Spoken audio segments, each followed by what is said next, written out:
ജാർഖണ്ഡിലൂടെയുള്ള സഞ്ചാരം തുടരുകയാണ്. ഈ സംസ്ഥാനത്ത് വന്നിട്ട് ഇത് 4ാമത്തെ ദിവസമാണ്. നേരം ഉച്ച കഴിഞ്ഞിരിക്കുന്നു. ഇതുവരെ ഖലാരി പ്രദേശത്തെ ഭൂഗർഭ മൈനും കൽക്കരി ഖനനത്തിന്റെ വിവിധ പ്രദേശങ്ങളുമൊക്കെ സന്ദർശിച്ച ശേഷം യാത്ര തുടരുകയാണ്. മക്ലൂസ്കി ഗഞ്ച് എന്ന സ്ഥലത്തേക്കാണ് ഇപ്പോൾ പോകുന്നത്. മക്ലൂസ്കി ഗഞ്ച് വളരെ ചരിത്രമുള്ളൊരു സ്ഥലമാണ്.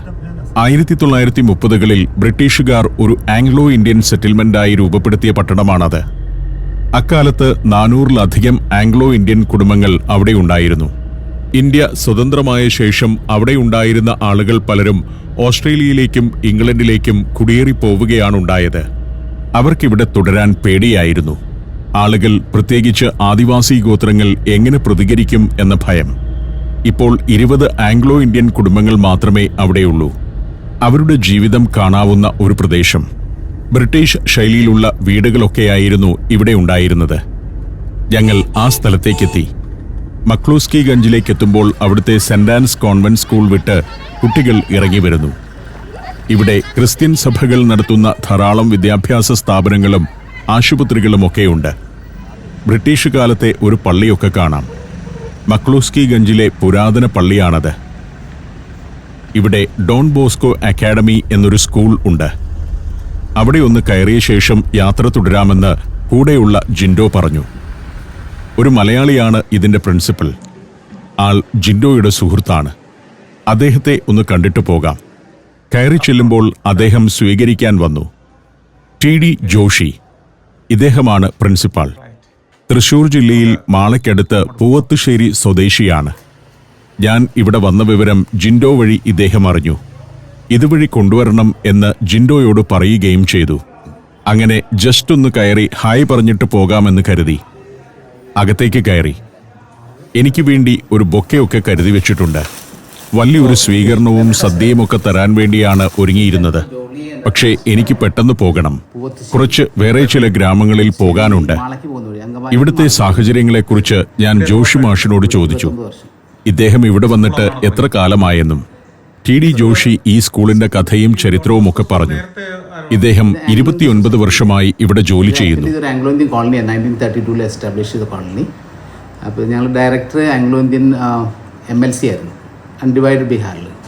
ആ സമയത്ത് വിഭജിക്കുന്നതിന് മുൻപുള്ള ബീഹാറിലെ ഒരു MLC ആയിരുന്നു ഇവരുടെ ഡയറക്ടർ. അദ്ദേഹത്തോട് ഇവിടുത്തെ ആംഗ്ലോ ഇന്ത്യൻ കമ്മ്യൂണിറ്റി റിക്വസ്റ്റ് ചെയ്തതനുസരിച്ചാണ് ഈ സ്കൂൾ സ്ഥാപിച്ചത്. 13 കുട്ടികളെ വെച്ചാണ് സ്കൂൾ തുടങ്ങിയത്. ഇപ്പോൾ 1600 കുട്ടികളുണ്ട്. ഈ പ്രദേശത്തെ ആംഗ്ലോ ഇന്ത്യൻ കമ്മ്യൂണിറ്റിയെക്കുറിച്ച് ഞാൻ ചോദിച്ചു. ബാക്കി മറ്റേ ഇൻഡിപെൻഡൻസ് സമയത്ത് UK, ഓസ്ട്രേലിയ 2 സ്ഥലത്തേക്ക് മൈഗ്രേറ്റ് ചെയ്യാൻ ഇവർക്ക് ഓപ്ഷൻ കൊടുത്തിരുന്നു. അപ്പോൾ ആ സമയത്ത് ഇവർ പേടിച്ചിട്ട് പോയെന്ന് ഞാൻ പറഞ്ഞിട്ടിങ്ങനെ. ഇവിടുത്തെ ആൾക്കാരെ എങ്ങനെ റിറ്റാലിയേറ്റ് ചെയ്യുമെന്ന് അറിയില്ല, അങ്ങനെയൊക്കെ പറഞ്ഞു. കുറേ പേര് അങ്ങനെ ബംഗ്ലോസിൽ ജസ്റ്റ് ലീവ് ചെയ്തിട്ടാണ് പോയി. ഇവിടെ അവശേഷിക്കുന്ന ആംഗ്ലോ ഇന്ത്യൻസിൽ കുറച്ചുപേർ ഈ സ്കൂളിൽ അധ്യാപകരാണ്. പിന്നെ മറ്റുള്ളവർ ഹോസ്റ്റൽ നടത്തുന്നുമുണ്ട്. ജാർഖണ്ഡിന് പുറമെ ബീഹാർ, UP, ഒറീസ, പശ്ചിമ ബംഗാൾ എന്നിവയുടെ ബോർഡർ ജില്ലകളിൽ നിന്നുള്ള കുട്ടികളും ഇവിടെ പഠിക്കുന്നുണ്ട്. അവർ താമസിക്കുന്നത് ഇവിടുത്തെ ഹോസ്റ്റലുകളിലാണ്. ഇവിടെ 12ഓളം മലയാളി സ്റ്റാഫുണ്ട്. പിന്നെ ആംഗ്ലോ ഇന്ത്യൻ അധ്യാപകരും. അവർ നിർബന്ധിച്ചെങ്കിലും ഭക്ഷണം കഴിക്കാൻ നേരം കിട്ടില്ലെന്ന് ഞാൻ പറഞ്ഞു. സ്കൂൾ വേഗത്തിലൊന്ന് കണ്ടു. നല്ല അടിസ്ഥാന സൗകര്യങ്ങളുള്ള സ്കൂളാണ്. 1500 കുട്ടികൾ പഠിക്കുന്നുണ്ടല്ലോ ഇവിടെ. 3.25 ഏക്കർ സ്ഥലത്താണ് സ്കൂൾ. ഞങ്ങൾ പെട്ടെന്ന് തന്നെ അവിടെ നിന്നിറങ്ങി. മക്ലൂസ്കി ഗഞ്ചിന്റെ ഭാഗങ്ങൾ തന്നെയാണിത്. ഒരു വനപ്രദേശം. നമ്മുടെ നാട്ടിലെ ട്രോപ്പിക്കൽ നിബിഡ വനം പോലെയല്ലെങ്കിലും ഒരേ ഉയരമുള്ള ധാരാളം മരങ്ങൾ വളരുന്ന വനം. ജാർഖണ്ഡിന്റെ വലിയൊരു ഭാഗവും ഇങ്ങനെ വനമാണ്. ജാർഖണ്ഡിന്റെ ആകെ ഭൂവിസ്തൃതിയുടെ 29.76% വരും വനപ്രദേശം. ഒരു കാലത്ത് മാവോയിസ്റ്റുകളുടെ ഒളിവിടവും പരിശീലന കേന്ദ്രവുമൊക്കെ ഇത്തരം വനങ്ങളായിരുന്നു. വനത്തിനുള്ളിലും ഗോത്രഗ്രാമങ്ങളുണ്ട്. അവരുടെ ജീവിതം പൂർണ്ണമായും വനത്തെയും വനവിഭവങ്ങളെയും ആശ്രയിച്ചാണ്. വിറക്, തേൻ, കടുക്, ഔഷധസസ്യങ്ങൾ തുടങ്ങിയ വനവിഭവങ്ങൾ ശേഖരിച്ചു വിൽക്കുന്നതാണ് അവരുടെ പ്രധാന വരുമാന മാർഗം. കാട്ടിൽ ചെറിയ തോതിലുള്ള കൃഷിയും അവർ നടത്താറുണ്ട്. ഇവിടെ സർവധർമ്മസ്ഥൽ എന്ന ഒരു ബോർഡ് കണ്ടപ്പോൾ അവിടെ ഒന്ന് കയറാം എന്ന് കരുതി അങ്ങോട്ട് വണ്ടി വിടാൻ പറഞ്ഞു. ഇങ്ങനെയൊരു സ്ഥലം ഇവിടെയുണ്ടെന്ന് ജിൻഡോ കേട്ടിട്ടുണ്ട്. പക്ഷേ അവിടെ എന്താണ് നടക്കുന്നതെന്നറിയില്ല. സർവമത ആരാധനാലയമാണെന്നാണ് ധാരണ. കയറി ചെല്ലുമ്പോൾ ഒരു യക്ഷിക്കഥയുടെ പശ്ചാത്തലം പോലെയുണ്ട്. ഒരു പ്രേതാലയം പോലെ തന്നെ.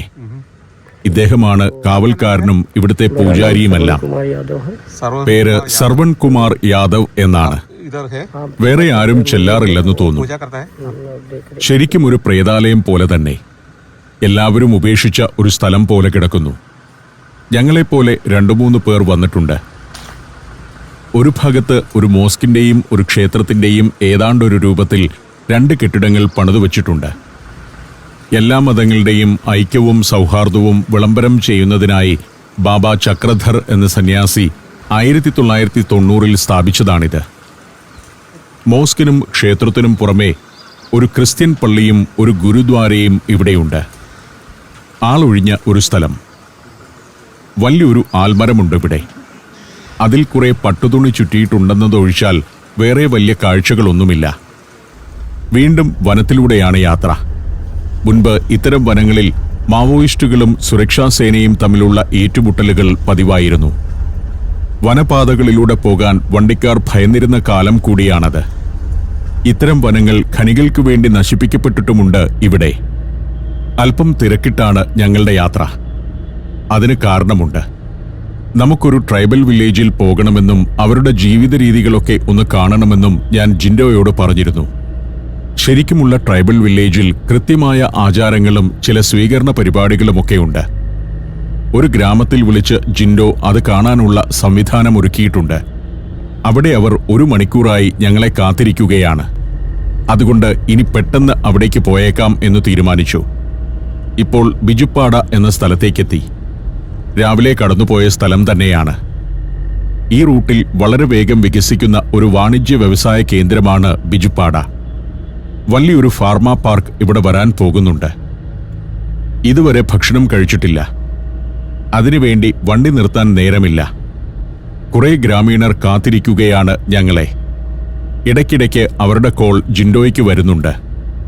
അതുകൊണ്ട് പെട്ടെന്ന് അവിടെ എത്തിക്കാൻ ഡ്രൈവർ പ്രമോദിനോട് പറഞ്ഞിരിക്കുകയാണ്. ഇപ്പോൾ മാണ്ടർ എന്ന ഗ്രാമത്തിലേക്ക് എത്തിയിരിക്കുന്നു.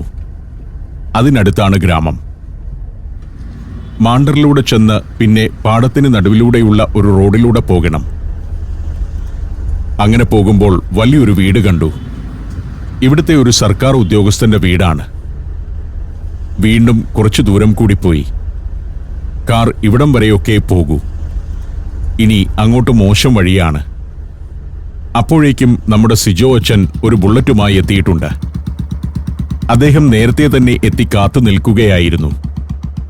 ബുള്ളറ്റിൽ കയറിക്കൊള്ളാൻ അച്ഛൻ പറഞ്ഞു. ഞാൻ അതിന്റെ പിറകിൽ കയറി.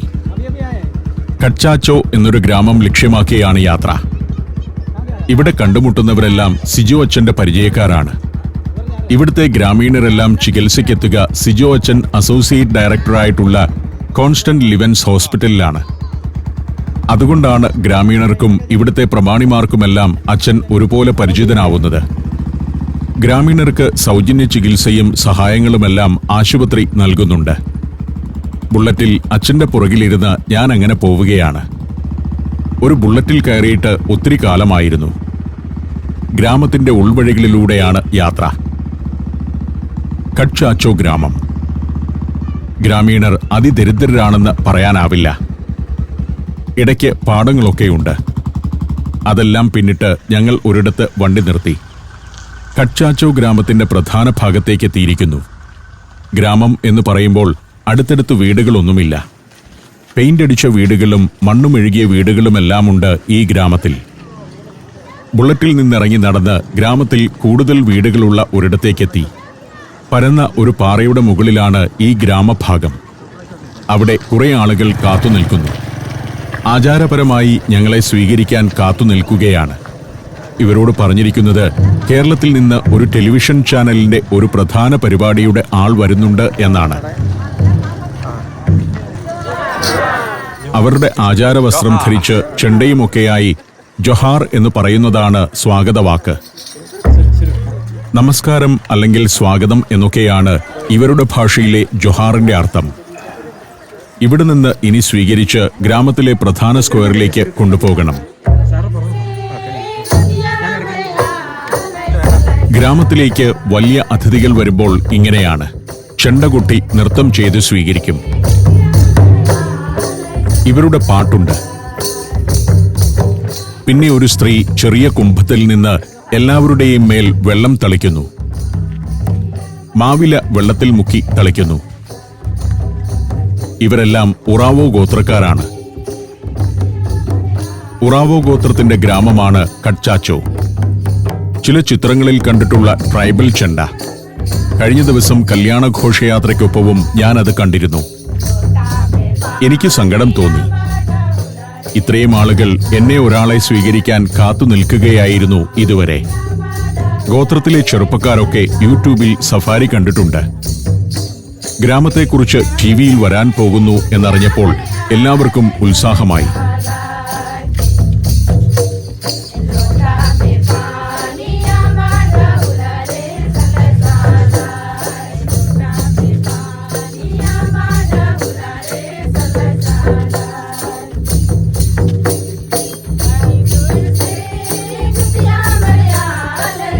ഗ്രാമത്തിലെത്തുന്ന അതിഥിയെ അഖറ എന്ന പൊതുസ്ഥലത്ത് വെച്ച് സ്വീകരിച്ച് പാട്ടും നൃത്തവുമായി കൊണ്ടുപോകും.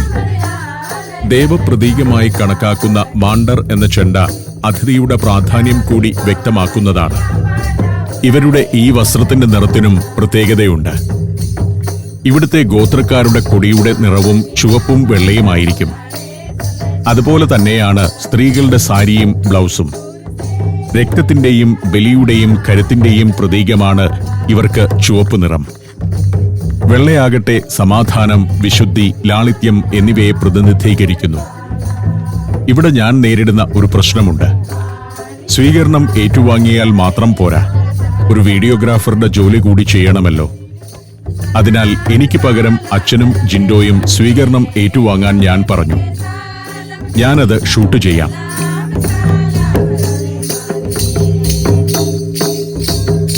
ഈ ചടങ്ങിന് മൊത്തത്തിൽ പറയുന്ന പേരും ജൊഹാർ എന്നു തന്നെയാണ്. അടുത്ത ഒരു ചടങ്ങ് ഇതാണ്. അരിമാവ് കൊണ്ട് നിലത്ത് ഒരു വട്ടം വരയ്ക്കും. അതിൽ ഓരോ ഇലപ്പാത്രവും വയ്ക്കും. അതിഥി ആ പാത്രത്തിൽ ചവിട്ടി വേണം നടന്നു പോകാൻ. മണ്ണിൽ ചവിട്ടാൻ പാടില്ല. അത് വലിയൊരു ആദരവാണ്. എനിക്ക് വേണ്ടിയുള്ളതാണ് ചടങ്ങ്. എനിക്ക് പകരം അച്ഛൻ ഇത് ചെയ്യണമെന്ന് ഞാൻ പറഞ്ഞു. എനിക്ക് ഷൂട്ട് ചെയ്തെടുക്കണമല്ലോ.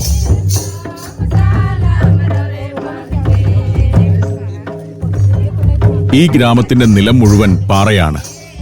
ഇങ്ങനെയാണ് ഇവർ വിശിഷ്ടാതിഥികളെ സ്വീകരിക്കുന്നത്. അതിശയകരമായ ആചാരമര്യാദകൾ. അതിഥി ദേവോ ഭവ എന്ന വാചകമൊക്കെ അതിന്റെ പൂർണ്ണ അർത്ഥത്തിൽ പാലിക്കപ്പെടുന്നത് ഇവിടെയെല്ലാമാണ്. അല്ലാതെ വലിയ പരിഷ്കാരികളുടെ പട്ടണത്തിലൊന്നുമല്ല. നടത്തം അവസാനിക്കുന്നിടത്ത് ഒരു വീടിന്റെ തിണ്ണയിൽ പുൽപ്പായ വിരിച്ചിട്ടുണ്ട്. അവിടെ ഇരിക്കണം. അങ്ങനെ ഇരുന്നു കഴിയുമ്പോൾ ചില ചടങ്ങുകൾ കൂടിയുണ്ട്. Alaska, Romania, Austria, Slovakia, Phuket 5 രാജ്യങ്ങളിൽ നിന്നുള്ള അപൂർവ സുന്ദരമായ അനേകം കാഴ്ചകൾ. ഫുൾ HDയിലുള്ള ഈ അപൂർവ ദൃശ്യയാത്രാ വിവരണ ശേഖരം സ്വന്തമാക്കാൻ 99544422 എന്ന നമ്പറിലേക്ക് സഞ്ചാരം എന്ന് SMS ചെയ്യൂ. ജൊഹാർ എന്ന് ഇടയ്ക്കിടയ്ക്ക് പറയുന്നു. അടുത്ത ചടങ്ങ് വന്ന അതിഥിയുടെ കൈ കഴുകിക്കുക എന്നതാണ്. സാധാരണ കൈയല്ല, കാലാണ് കഴുകിക്കുക.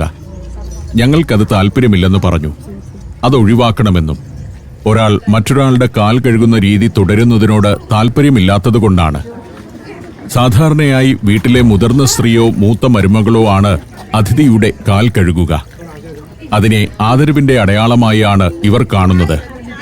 സാധാരണ കാൽ കഴുകി തുടയ്ക്കുന്നത് പോലെ അച്ഛന്റെയും ജിൻഡോയുടെയും കൈ കഴുകി തുടച്ചു. പിന്നെ എന്റെ കൈകളും. അത് ഞാൻ ഷൂട്ട് ചെയ്തില്ല. അത് കഴിഞ്ഞ് ഒരു സ്വാഗത ഗാനമുണ്ട്. ഒരു ട്രഡീഷണൽ ഗാനമാണ്. ചെറുതായി ഒന്ന് ആടിക്കൊണ്ടാണ് പാട്ട്.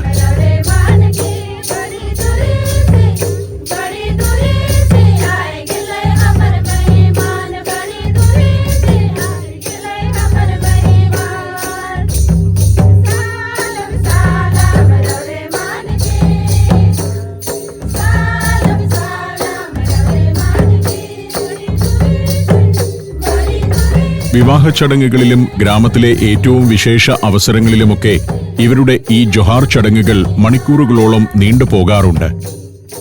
കാൽകഴുകൽ ചടങ്ങ് തന്നെ വളരെ നേരമുണ്ടാകും. ദൂരയാത്ര കഴിഞ്ഞുവരുന്ന അതിഥിയുടെ ക്ഷീണം മാറ്റാനും പൂർണ്ണ മനസ്സോടെ അവരെ വീട്ടിലേക്ക് അല്ലെങ്കിൽ ഗ്രാമത്തിലേക്ക് സ്വീകരിക്കുന്നു എന്ന് കാണിക്കാനുമുള്ളതാണ് ആ ചടങ്ങ്. കൊട്ട്, പാട്ട്, നൃത്തം, രുചികരമായ ഭക്ഷണം നൽകൽ എന്നിവയിലൂടെ അതിഥിയെ ഏറ്റവും സന്തോഷിപ്പിച്ച ശേഷം മാത്രമേ ഇവർ തിരികെ അയക്കുകയുള്ളൂ. എത്രയോ നൂറ്റാണ്ടുകളായി നിലനിൽക്കുന്ന രീതികളാണ് ഇതൊക്കെയെന്ന് ഓർക്കണം. അടുത്തതായി മുഖ്യാതിഥിയെ ഇവരുടെ ഒരു കുപ്പായം അണിയിക്കും. എംബ്രോയിഡറി ചെയ്ത ഒരു ട്രഡീഷണൽ വസ്ത്രമാണ്. എനിക്കുള്ളത് അച്ഛനെ അണിയിക്കാൻ ഞാൻ പറഞ്ഞു. എനിക്കത് ഷൂട്ട് ചെയ്യാമല്ലോ. വിശിഷ്ട അതിഥിക്ക് നൽകുന്ന വലിയൊരു ആദരവാണ് ഈ വസ്ത്രമണിയിക്കൽ.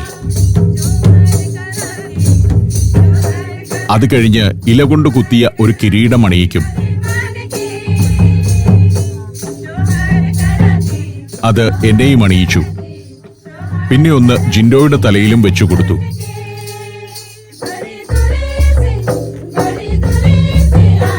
അടുത്തത് ഒരു ഷോളാണ്. അത് പുതപ്പിക്കും. ഇതെല്ലാം ആചാരപരമായ കാര്യങ്ങളാണ്. ഗ്രാമത്തിലെ പ്രമുഖ വ്യക്തികളാണ് ഇതെല്ലാം ചെയ്യുന്നത്.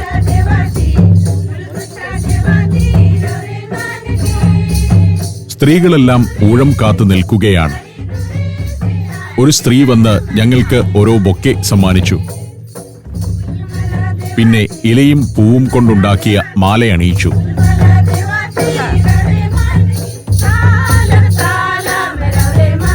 സ്വീകരിക്കുക എന്നത് ഇപ്പോൾ തന്നെ ഏതാണ്ട് ഒരു 3/4 മണിക്കൂറുള്ള ചടങ്ങാണ്. മാലയും കിരീടവുമൊക്കെ അണിഞ്ഞ് സിജു അച്ഛനും ജിൻഡോയും നിൽക്കുന്നു. കുറെ വീടുകളുടെ നടുമുറ്റത്താണ് ചടങ്ങ് നടക്കുന്നത്. ഓരോ നൃത്തവും അവസാനിക്കുമ്പോൾ ജൊഹാർ എന്ന് പറയും. കിരീടവും മാലയുമൊക്കെ അണിഞ്ഞപ്പോൾ ഞാൻ ഈ രൂപത്തിലായിരുന്നു എന്ന് പ്രേക്ഷകരെ കാണിക്കട്ടെ. ഇവർക്ക് ഹിന്ദി മാത്രമേ അറിയുകയുള്ളൂ. അതിനാൽ എനിക്ക് വേണ്ടി അച്ഛൻ ഹിന്ദിയിൽ സംസാരിച്ചു. പിന്നെ സഫാരി ടിവിയെ പറ്റിയും അതിലെ കണ്ടന്റുകളെ കുറിച്ചും.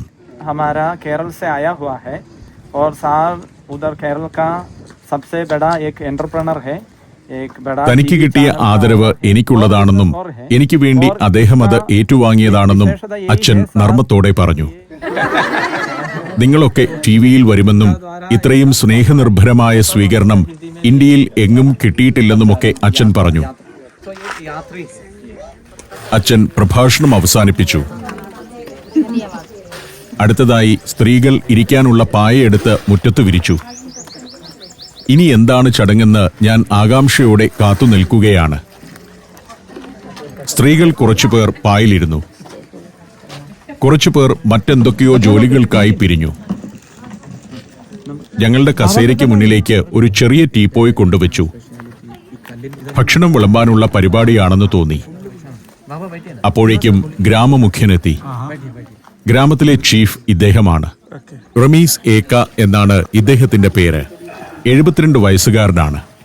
അദ്ദേഹം തന്റെ ഗ്രാമത്തെപ്പറ്റി പറഞ്ഞു.